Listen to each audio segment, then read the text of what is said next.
Olá, meus queridos, muito bom dia para todos nós, graças a Deus.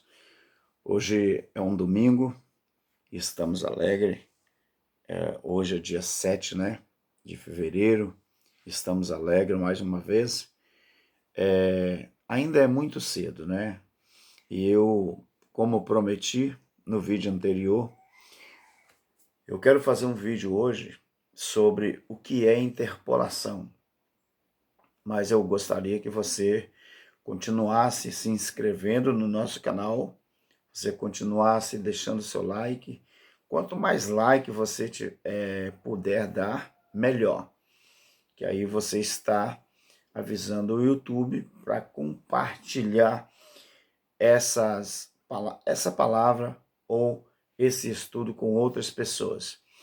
Também deixe os seus comentários, seja uma pessoa que vai compartilhar com outras pessoas também. Meu querido, eu tenho sempre frisado aqui nas minhas palavras que nós estamos vivendo uma mudança de Aion no mundo todo. Isso é geral. E se tem uma coisa que está fazendo as pessoas mudarem a sua visão, é na questão religiosa. O mundo inteiro está tendo acesso a informações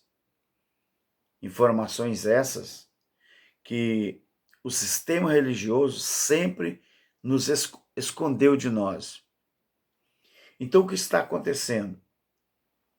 Hoje, não tem ninguém mais bobo, a não ser aqueles que não querem mesmo correr atrás, pesquisar, buscar informações, e aquelas pessoas que aceitam ficar refém de um sistema, nesse caso, o sistema religioso. Então veja bem, meus queridos, hoje nós vemos que a religião em si, ela está de joelhos mediante aos ensinos da graça de Deus. Porque os ensinos da graça de Deus, ele está acontecendo justamente para libertar as pessoas de um sistema religioso falido, um sistema que não engana mais ninguém, haja vista o que está acontecendo no mundo. Os líderes religiosos, eles estão desesperados. Os templos, as igrejas, que eles chamam de igreja, não arrecada mais dinheiro do jeito que arrecadava. Os pastores, todos os dias, estão aí nas redes sociais, os escândalos que está sendo descoberto. Adultério, fornicação, escândalos financeiros. Então, e esse escândalo aqui, ó,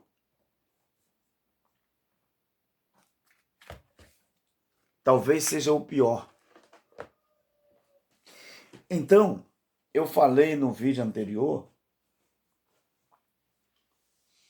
que eu ia falar, eu vou falar, quer dizer, ontem ia, porque hoje é eu vou. Ontem eu falei que eu ia. Ontem estava no pretérito, hoje está no presente. Então, o que é que acontece? Quando as pessoas hoje, os filhos de Deus, quando eles procuram a Bíblia para ler, estudar, eles já vão com um entendimento diferente do que era, por exemplo, há 10 anos atrás, há 5 anos atrás, por que não? Porque hoje as pessoas abrem a Bíblia e as pessoas estão entendendo a Bíblia. As pessoas estão fazendo interpretações. Então, eu falei que eu ia falar sobre o que é uma interpolação.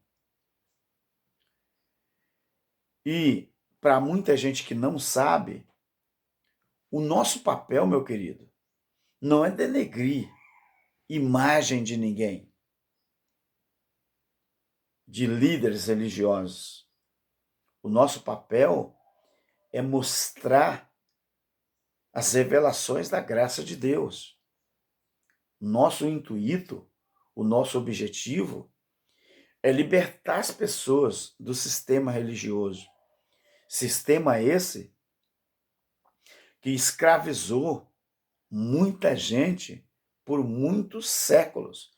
Não foi tempo, não, nem anos. Foi séculos. Nós estamos a 2021. Então, nós podemos olhar aí, século 21, são 21 séculos. Então, o que acontece, meu querido? Nós que estamos vivendo na graça de Deus, nós entendemos que isso aqui, ó, foi um livro que foi escrito para contar uma história que já aconteceu e não o que vai acontecer. Isso aqui é um pretérito perfeito. Isso aqui foi escrito para contar uma história que aconteceu. Então, meus queridos, o que é uma interpolação? O que é uma interpolação? Eu falei as aberrações que o sistema religioso tem feito com respeito às escrituras, os pais da igreja. Então, a interpolação, ela é uma alteração ou uma adulteração ou uma alteração que todo acrescentador ele faz em cima de um texto. Então, o que acontece? Ou ele acrescenta, ou ele adultera um texto. Então, interpolação é a alteração do texto pela inserção de palavras ou frases. Você me entendeu? Interpolação é alteração de texto pela inserção de palavras ou de frases em cima de algum texto que se lê. Então, as interpolações bíblicas são aqueles fragmentos, lembra dos fragmentos? As interpolações bíblicas são aqueles fragmentos de textos que foram sendo acrescentados ao longo do tempo à Bíblia para formar o livro que existe hoje. Então, não precisa nem dizer que isto não tem nada a ver, vamos dizer assim, essas interpolações que foram feitas, não precisa nem dizer que essas interpolações não tem nada a ver com inspiração divina. Nada a ver uma coisa com a outra. Interpolações, que é adulteração ou acrescentar textos, não tem nada a ver com inspiração divina. Então, meus queridos, inspiração divina é uma coisa. Agora, interpolações é outra coisa. É justamente ao contrário.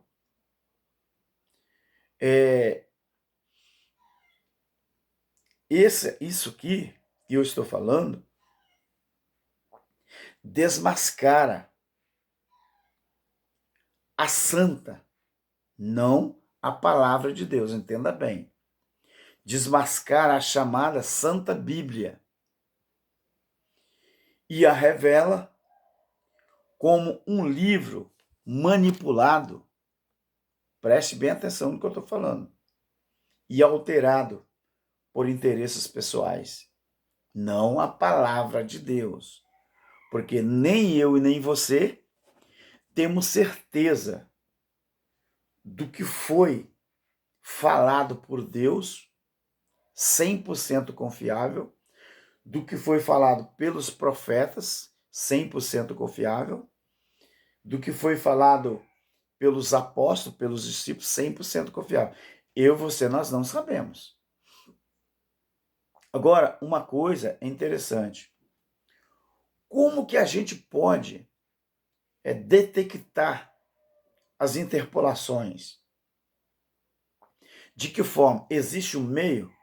Existe como saber? Então, quando um investigador, eu estou falando no respeito à Bíblia, quando o investigador, quando ele é treinado, ele consegue discernir facilmente estas interpolações ao constatar que a maior parte do tempo o fio do discurso, principalmente bíblico, quando é inicial, assim, o início do discurso inicial, ele se rompe. E que aparece, vamos dizer, perturbada a harmonia do estilo. Nós vamos dar exemplos aqui. Então, nós vamos citar, por exemplo, eu vou citar, por exemplo, a célebre passagem de Suetônio, por exemplo, quando ele fala sobre o incêndio de Roma. Lá no seu discurso, o Suetônio, ele fala assim: limites ao luxo foram impostos, as festas públicas foram reduzidas à distribuição de alimentos, que foi proibido vender nas tavernas qualquer prato cozido. Isso o Suetônio está, vamos dizer assim, discussando, ou falando, ou descrevendo acerca do incêndio de Roma. Então, na palavra dele, ele fala que nesse tempo foi proibido vender nas tavernas qualquer prato cozido, com exceção de verduras, legumes, quando antes se via todo tipo de comida, onde antes se via todo tipo de comida, os cristãos foram entregues à tortura. Gente que foi dada a quadrigas, que o antigo costume autorizava a vagar pela cidade para se divertirem, e foram banidas, por sua vez, as pantomias e as suas caretas. Em outras palavras, é evidente que o estilo de Suetônio merecia mais do que essa interpolação. Que na língua dos grandes investigadores de textos, originais ou não, ela é grosseira, ela é torpe. E pior, o que está fazendo essa condenação aos cristãos no meio da venda de alface e de legumes? Você vê que tem alguma coisa que foi interpolado nessa história. Então, esse tipo de coisa, o que aconteceu ali, que Suetônio está falando, que ele está descrevendo, essa coisa de o que está fazendo essa, vamos dizer assim, condenação aos cristãos, por exemplo, no meio de misturada com venda de alface, legumes, cozidos. Então, os jogos noturnos, por exemplo, os condutores de carros ali, os soldados. Então, o que acontece? Você vê que essa matemática, ela não fecha. Então, quando a gente passa a usar a nossa mentalidade correta de acordo com a Bíblia, do mesmo jeito que essa célebre passagem de Suetônio, que fala sobre o incêndio de Roma, existe aqui, dá para notar que existem interpolações nessa história. Você vê que a maioria dos exegetas, por exemplo, que são imparciais, acredita que toda a parte que está escrito em vermelho nessa situação é uma interpolação estranha ao texto inicial de Suetônio, nessa passagem que ele fala, nessa história que ele descreve o incêndio sobre Roma. Então, para quem entende do assunto, e os exegetas que investigaram isso, descobriram essas interpolações nessa história. Agora, nós observamos que nos evangelhos canônicos,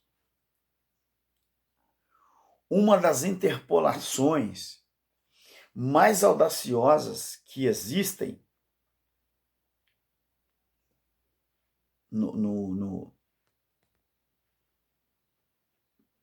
nessa parte das Escrituras Sagradas,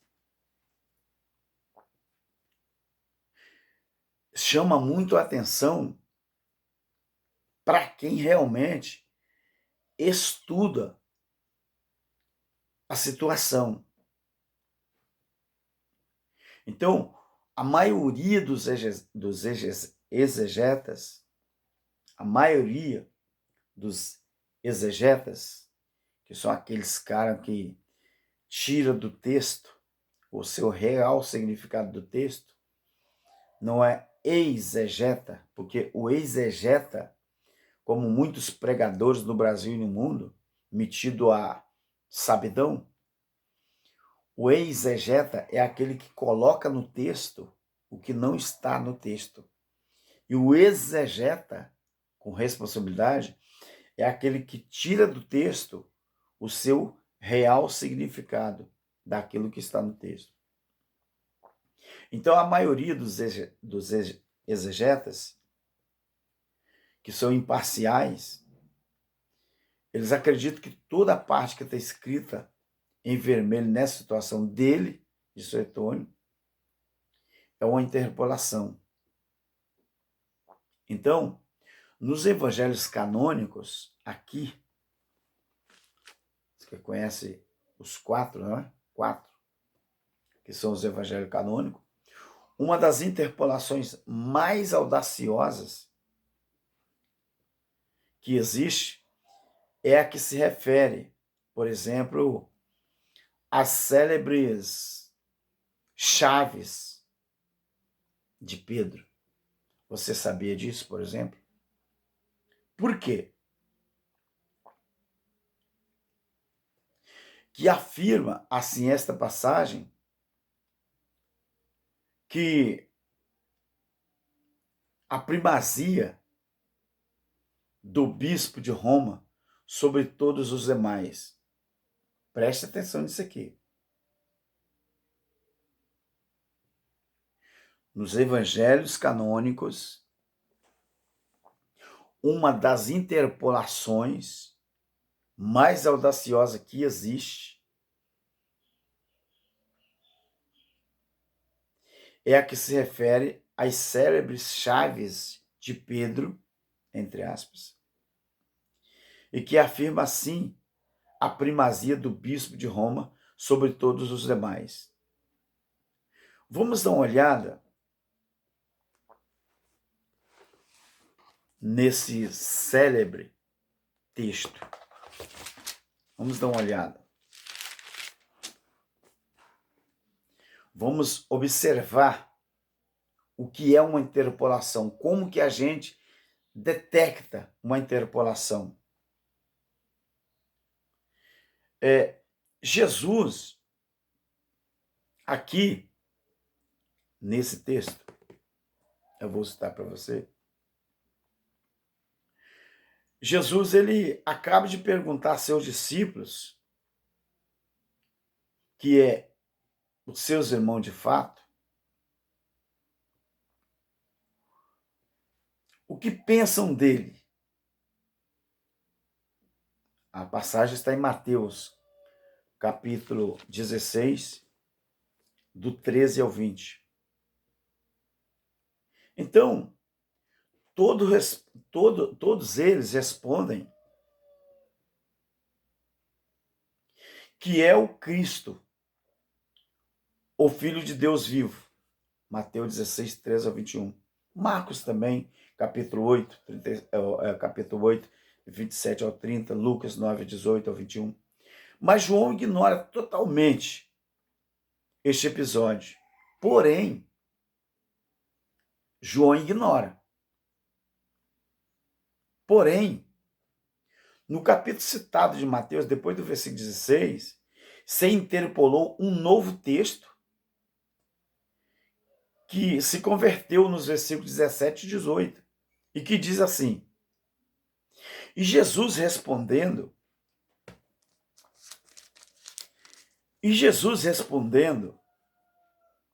disse-lhe: Bem-aventurado és tu, Simão Barjonas, porque não te revelou a carne e o sangue, mas meu Pai que está nos céus. Pois também eu te digo que tu és Pedro, e sobre esta pedra edificarei a minha igreja, e as portas do inferno não prevalecerão contra ela. E eu te darei as chaves do reino do céu, e tudo que ligares na terra será ligado no céu. E tudo que desligares na terra será desligado no céu. Agora você observa a farsa da Igreja Católica sendo desmascarada aqui. Quando a gente observa o texto de uma maneira mais filtrada, nós vamos ver que,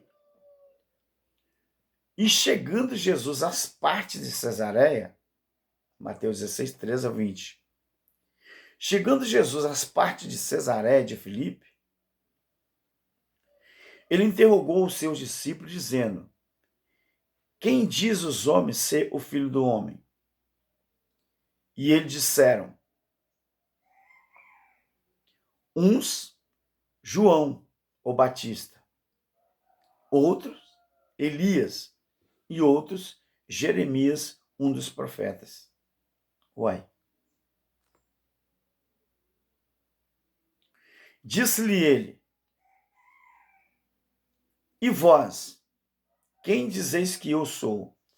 Veja como é que esses outros textos que eu li antes, como que é diferente. Porque diz assim: Jesus, João ignora isso aqui. Preste atenção. Jesus acaba de perguntar a seus discípulos o que pensam dele. Todos respondem que é o Cristo, o Filho do Deus vivo. Todos. Agora, quando João ignora isso aqui, este episódio, no capítulo citado de Mateus, depois do versículo 16, se interpolou então um novo texto, que se converteu nos versículos 17 e 18, e que diz assim, Mateus 16, 19, 17, 19 e 17. Jesus disse-lhe, bem-aventurado és tu, Simão Barjonas, porque não te revelou a carne e o sangue, mas meu Pai que está no céu. Pois também eu te digo que tu és Pedro, sobre esta pedra edificarei a minha igreja, e as portas do inferno não prevalecerão contra ela. E eu te darei a chave do reino do céu. E tudo que ligares na terra será ligado no céu, tudo que desligar na terra será desligado no céu. Quando a gente chega em Mateus 16, 13 ao 20, essa face aqui ela é desmascarada. E chegando Jesus às partes de Cesareia de Filipe, interrogou aos seus discípulos, dizendo, quem diz os homens ser o filho do homem? E eles disseram, uns João o Batista, outros Elias e outros Jeremias, um dos profetas. Disse-lhe Jesus, e vós, quem dizeis que eu sou? Pensa o verbo vós. Você vê como é que é diferente? E Simão Pedro responde, tu és o Cristo, o Filho de Deus vivo. E Jesus respondendo, disse-lhe, bem-aventurado és tu, Simão Barjonas, porque não te revelou a carne e sangue, mas meu Pai que está no céu. Pois também eu te digo que tu és Pedro, e sobre esta pedra edificarei a minha igreja, e as portas do inferno não prevalecerão contra ela. E eu te darei a chave do reino do céu, e tudo que ligares na terra será ligado no céu, e tudo que desligares na terra será desligado no céu. Então mandou os seus discípulos que a ninguém dissesse isso.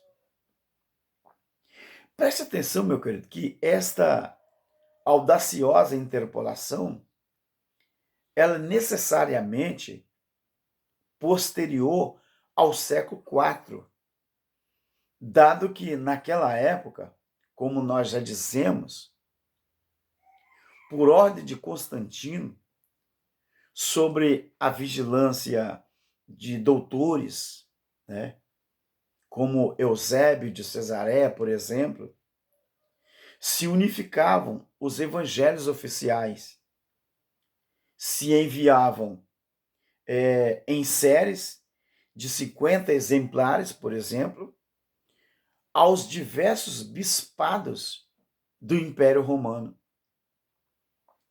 Então, o que acontecia ali? Se enviavam essa série de 50 exemplares aos diversos bispados do Império Romano e recolhia os antigos que para eles estavam desatualizados. Agora observe você que quem disse que era desatualizado ou não,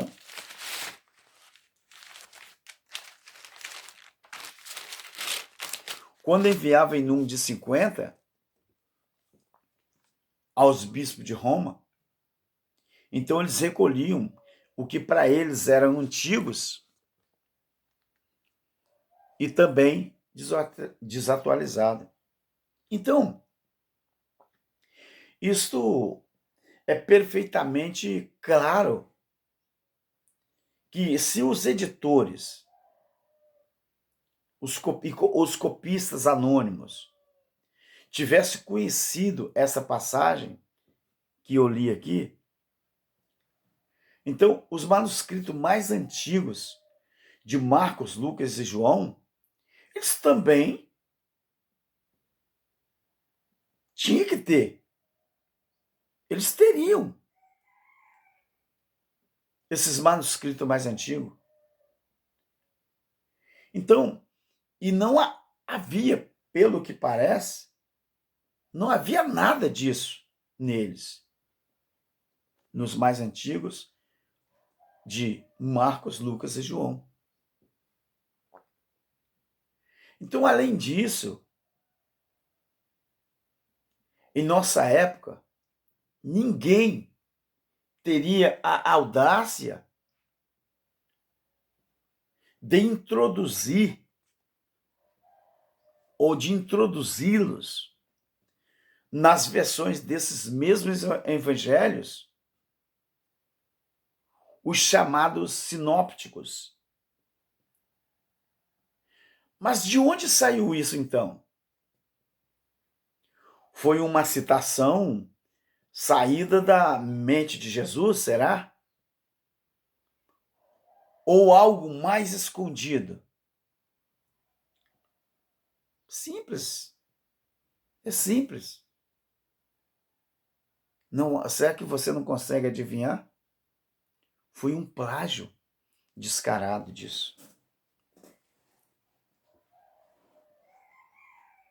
É evidente, é claro. Então, será que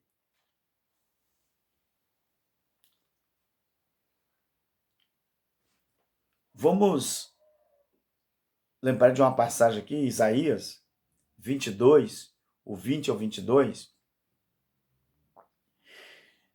E será naquele dia, me situar assim, assim, vamos me situar aqui certinho. Isso. Isaías 22, 20 ao 22. Presta atenção nisso aqui.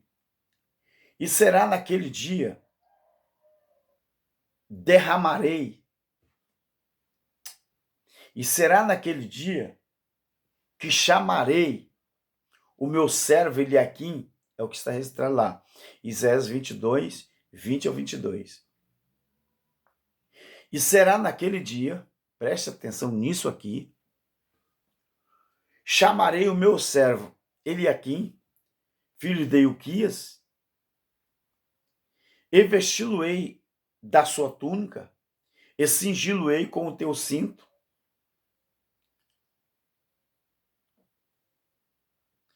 e o entregarei nas suas mãos, e entregarei nas suas mãos o teu domínio. E será como o pai para os moradores de Jerusalém e para a casa de Judá. Verso 22. E porei, preste atenção aqui, preste atenção, para ver se não foi um plágio de Mateus e agora de Isaías. Preste atenção. E porei a chave da casa de Davi sobre o seu ombro. E abrirá, e ninguém fechará. E fechará, e ninguém abrirá. Captou? Esse plágio descarado, sem vergonha, de onde foi tirado? Isso é interpolação. Muito simples de entender. Pegamos alguns versículos aqui do Antigo Testamento, da Velha Aliança, mudamos algumas palavras, alguns nomes, mostrando como palavras originais de Jesus e bingo. Nada melhor, meus queridos, do que um autoplágio bíblico para fundar uma igreja e, de quebra, cumprir alguma profecia. Preste atenção, eu estou abrindo o leque que estou fazendo. Mais fácil do que isso seria impossível. No exército, eu não sei se eu posso falar isso. No exército, foi tirado de histórias antigas, no exército, você escrevia uma folha completa. Uma folha. Podia ser chamex, podia ser de caderno. Se fazia um comentário, um ditado. Mas no meio daquele ditado, você colocaria a mensagem que você realmente quer passar ao outro comandante lá da outra guarnição. Mas o comandante que entende, ele vai ver que as palavras naquela folha toda que está em negrito, mas disfarçada, é a verdadeira mensagem que ele quer passar. Vou dar um exemplo aqui. Vê se você vai me entender. Vou falar assim: olha, minha filha, fala com o pedreiro que amanhã não precisa ele vir, porque vai precisar quebrar a pia de novo e amanhã eu não estou em casa. E é para ele vir na segunda-feira. Tipo, uma suposição. Nestas palavras que eu falei, existe ali duas palavras que eu estou mandando uma mensagem para o pedreiro para ele não vir, porque alguém está tramando contra ele. Então era assim que acontecia. Então o pedreiro, quando lê a carta, quando lê aquela folha, ele sabe o verdadeiro sentido daquela mensagem, porque ele vai observar. Então é assim. Então, quando eles pegavam alguns versículos do Antigo Testamento, mudavam algumas coisinhas, algumas palavras, mudavam algum nome. Então, e aí era feito o quê? Um plágio bíblico para... Então, para se fundar uma igreja e de quebra cumprir alguma profecia, era só fazer isso. E isso, o sistema era mestre para fazer isso. Agora, de todas as interpolações sucessivas que sofreram os textos canônicos, esta foi certamente, meus queridos, a mais lucrativa, infelizmente, porque justifica a criação e a implementação de toda a montagem que hoje conhecemos como o Vaticano e a sua ordem papal, ou a sua corte papal. Agora, existe uma interpolação que ela é repetida. Os manuscritos antigos eram rolos compostos por tira de papel, rolos compostos por tira de papel, ou por páginas quadradas, né? Eu tenho aqui na minha Bíblia, vou ver se eu acho alguma coisa aqui. Páginas quadradas, assim, por exemplo, e eram de papiros, coladas uma após a outra para formar uma faixa comprida. Uma faixa assim comprida. Então, para introduzir um texto ou um novo texto no manuscrito inicial, bastava descolar duas páginas e intercalar entre elas. Bastava descolar e intercalar entre elas. Colando, então, por sua vez, o pedaço de pele, um pedaço de pele, ou a página de papiro que contivesse os novos textos. De qualquer modo, ao fazerem isso, às vezes podia acontecer ao interpolador, por exemplo, a fatalidade de ver que uma frase ela acabou cortada em duas. Agora eu passo para você. Então ele ficava obrigado a finalizar em cima do pedaço que foi introduzido a essa frase desafortunadamente. cortada.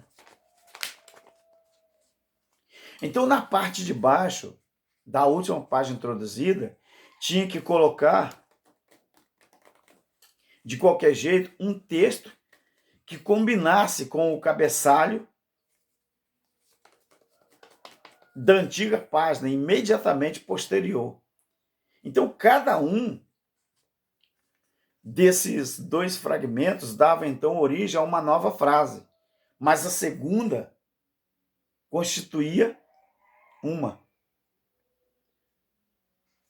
o quê? Uma cópia, que era flagrante da primeira. Você entendeu? Você me entendeu? Então, repetir os temas, querido, o giro, daí o nome de interpolação repetida. Quer dizer, ou seja, alterar duas vezes, ou uma alteração duas vezes, ou várias vezes. Então, aí vem o nome interpolação repetida, que se aplica a esse artifício fraudulento que nós conhecemos, que já sabemos, dos escribas, que eram chamados de anônimos dos primeiros séculos. Agora, existe uma coisa interessante também. Um teólogo alemão, que o nome dele era Wendt, um teólogo alemão chamado Wendt, ele era protestante. Ele foi o primeiro teólogo que descobriu em Atos dos Apóstolos 2 casos patentes, por exemplo, de interpolação repetida.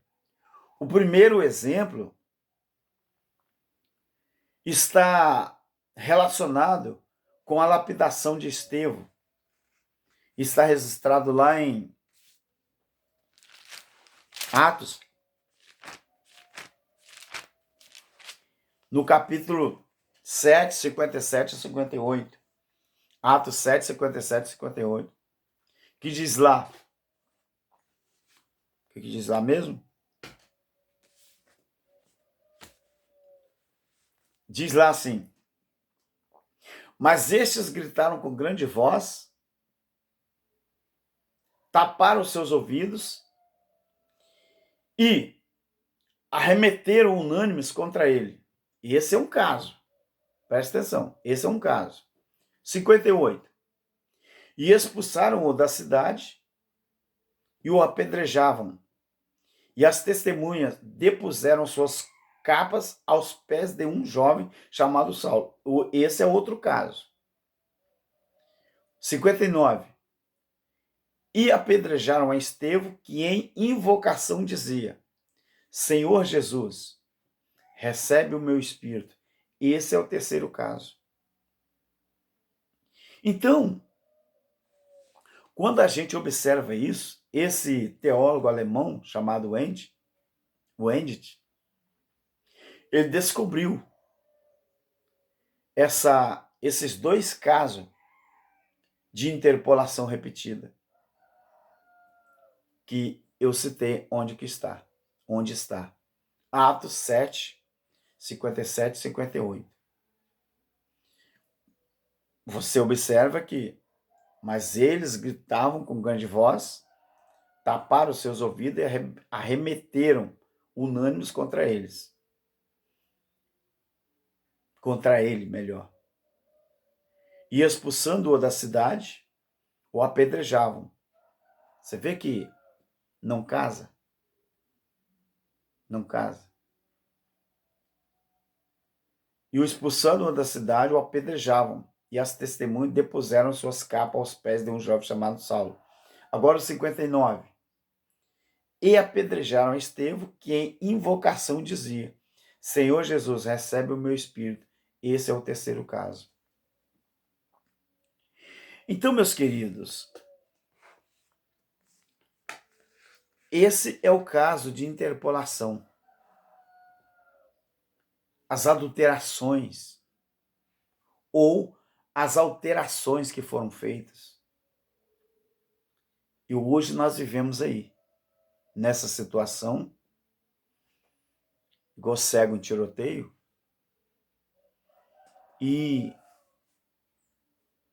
às vezes nós não temos o hábito brasileiro, ele não tem muito hábito de fazer uma exegese com responsabilidade dos textos bíblicos, partindo do pressuposto de que isso é necessário para a gente não continuar cometendo os erros e ensinando errado para os outros.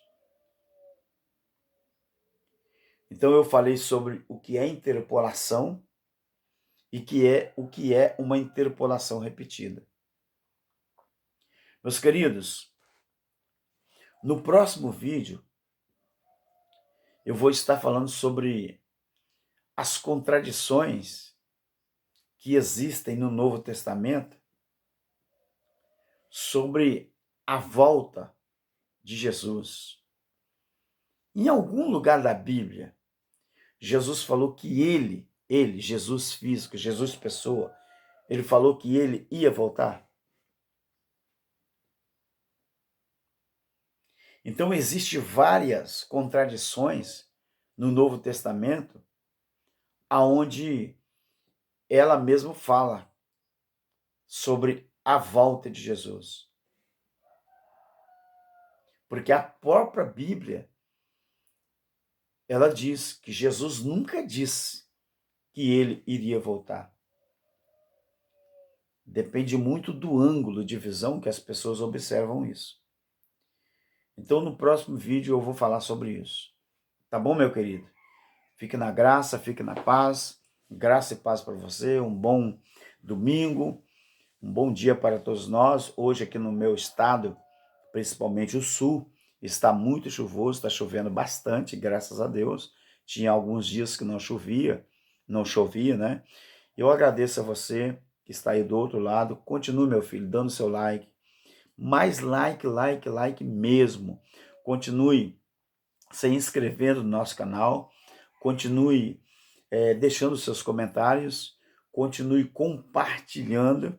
E, ative lá o sininho, tá bom? Mete o dedo, porque o YouTube vai te notificar quando tiver vídeo novo, tá bom? Mas não se esqueça, espalhe essa mensagem, meus queridos.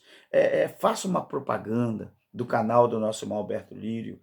Quanto mais inscrito eu tiver, eu te prometo uma coisa, mais responsabilidade eu vou ter com você, porque o meu público é especial. O meu público é pessoas que entendem. Até agora, eu não vejo nenhuma crítica negativa lá nos comentários. Quando tem, eles usam de educação, meus comentaristas. Eles usam de educação. Eles não são... Meu grupo, que estão lá inscritos, são tudo selecionado. E graças a Deus, aqui no meu canal só entra pessoas do bem, por incrível que pareça. E eu gosto, meus queridos. São pessoas que realmente querem aprender da palavra de Deus. E quando tiver alguém que critica ali, eu vou responder à altura. Vou tratá-lo com educação, porque eu, como filho de Deus, sou educado. E como quase que eu falei. E como um rapaz, né, que graças a Deus aprendeu também a ter uma educação, eu tenho compromisso, tanto no mundo secular, como aqui no espiritual. Tá bom, meu querido? Fique na paz, fique na graça. E um abraço a todos os meus comentaristas, a todos os meus inscritos no canal e a todos os ensinadores da graça. Uma hora eu vou pegar o nome de todos, eu vou deixar aqui do lado, ou atrás de mim, não é? Eu faço uma cartolina e coloco ali. Então, e eu já estou alegre, irmão, porque já estamos chegando aos 250 inscritos, daqui a pouco é 300, daqui a pouco é 1000, e eu estou alegre, tá bom? Propaga o canal do nosso irmão Alberto Lírio. Vamos fazer esse favor, vamos espalhar para o mundo inteiro sobre as revelações da graça de Deus. Fique na graça, fique na paz. Amém.